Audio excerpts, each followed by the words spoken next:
want to talk a little bit about the open defiance of the federal government. Is it new? The Democrats get very upset when you say you're the party of insurrection. When you collate everything that Attorney General of Minnesota Keith Ellison has said, Governor Tim Walz, Mayor Fry of Minneapolis, it's unabashed, unapologetic insurrectionary rhetoric. To ICE, get the Minneapolis. They're actually working hand in glove with people on the street. They encourage them to take pictures, to harass, to block ICE law enforcement activity. And you get the impression that they feel there's no consequences. In other words, they're saying to the rest of us, Minnesota elected officials, have the God-given right to pick and choose which federal laws that we're going to obey.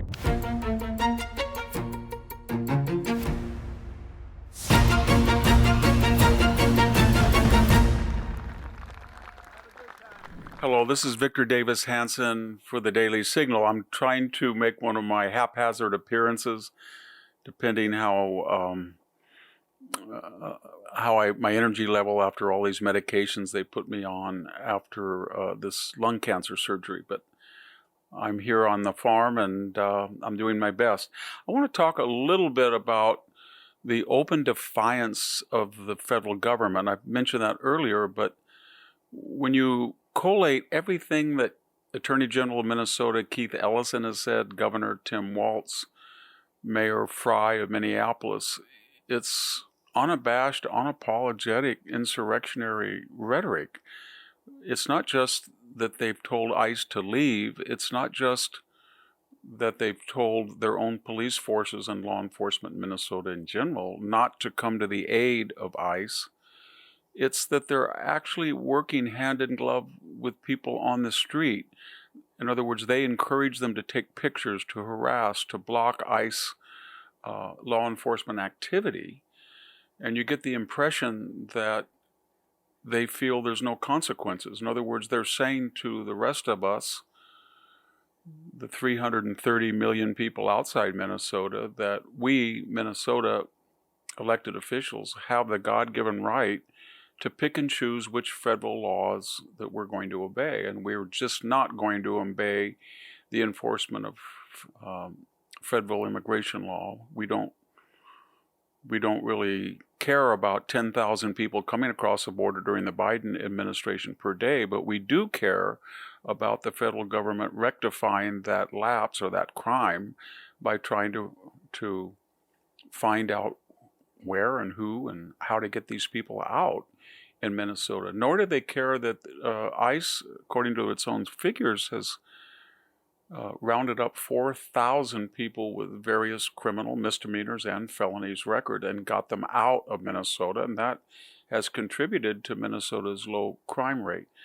But the problem is this, that they understand that the Trump administration, if they were to enforce immigration law to the full letter of the law, that would include collateral people that when they're going after criminals, they say, or how about you, you're in the house, could you have ID? And if they're not, they were going to deport them. They don't want any of that. And they don't want to turn over people, as I said, in the jails. And that is a model for what I would call the blue states.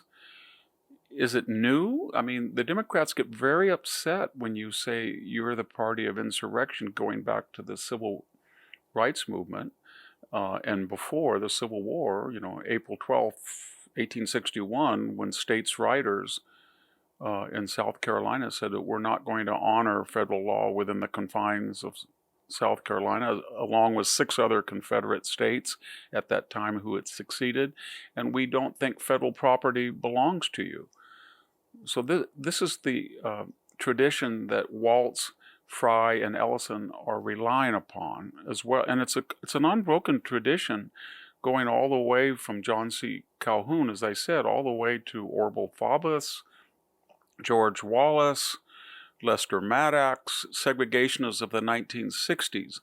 And the left has never really confronted it. They said, well, these were just Dixiecrats or Southerners, and we were on the vanguard of civil rights. No, but when you look at the actual vote of the 1964 and 1965 Civil Rights Act, the Democratic Party voted 60 to 65% in the House and Senate maybe a little higher, 67 in one case, to pass those legislations. But the Republicans had a much higher percentage, 80% in the Senate and the House on the particular votes were for civil rights. So this is something that's disturbing, that it's a trademark of over 150 years that the Democratic Party has.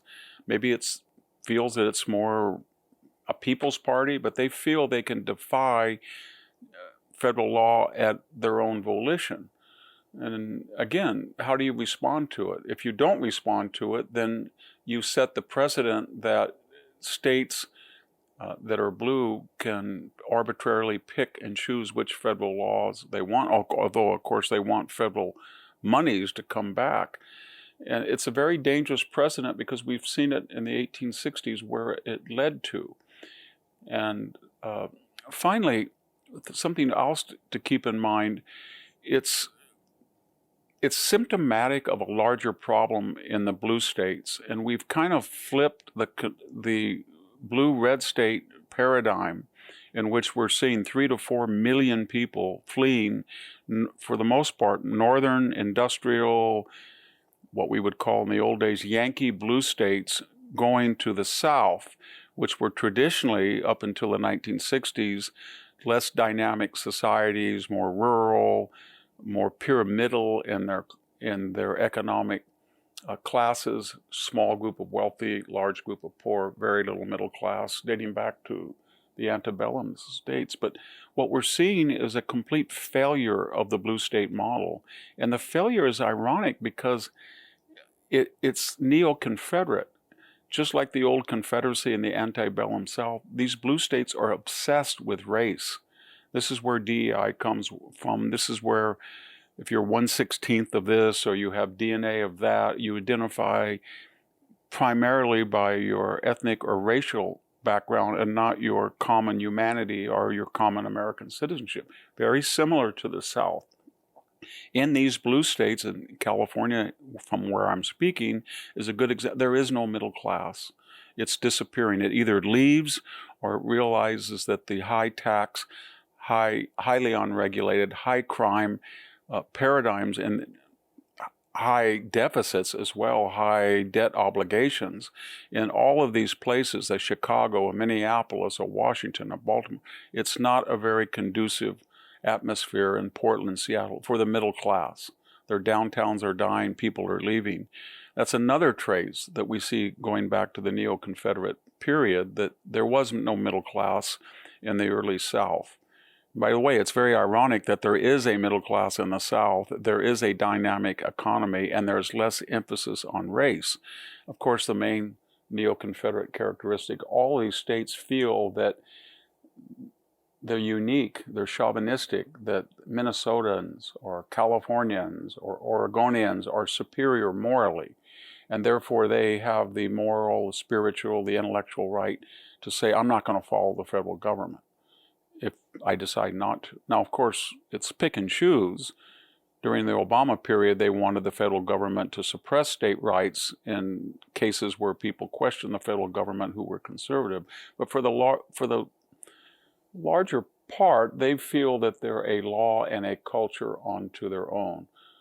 In conclusion, what's going to stop it? People have to identify this blue state model for what it is. It's a desperate anger, sense of failure, frustration that they cannot create heaven on earth. The high tax, high regulation, green frenzies, woke ideology, DEI, anti-business, billionaires tax, all of this is drying up the economy. The crime policies that Soros DAs, prosecutors, there's high crime areas, and people don't want to be there.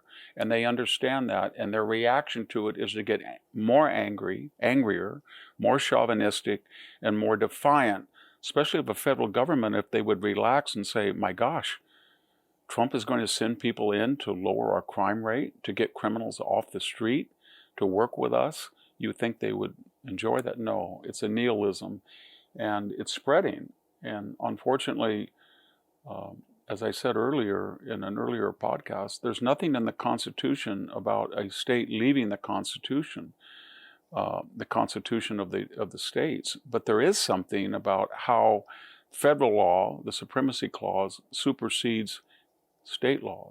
So what I'm getting at is all of these states, and Minnesota now in particular, are openly defying the federal government in the tradition that led up to the Civil War and after the Civil War led to Jim Crow and the crisis and the confrontations of the 1960s. Final irony, this is all from left-wing, liberal, progressive, enlightened people, and they have chosen a most unenlightened, backward position because the common denominator is they feel that this is a source of power and continuity of their control of government. Thank you very much. This is Victor Davis Hanson for the Daily Signal.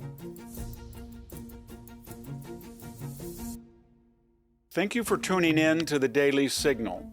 Please like, share, and subscribe to be notified for more content like this. You can also check out my own website at victorhanson.com and subscribe for exclusive features in addition.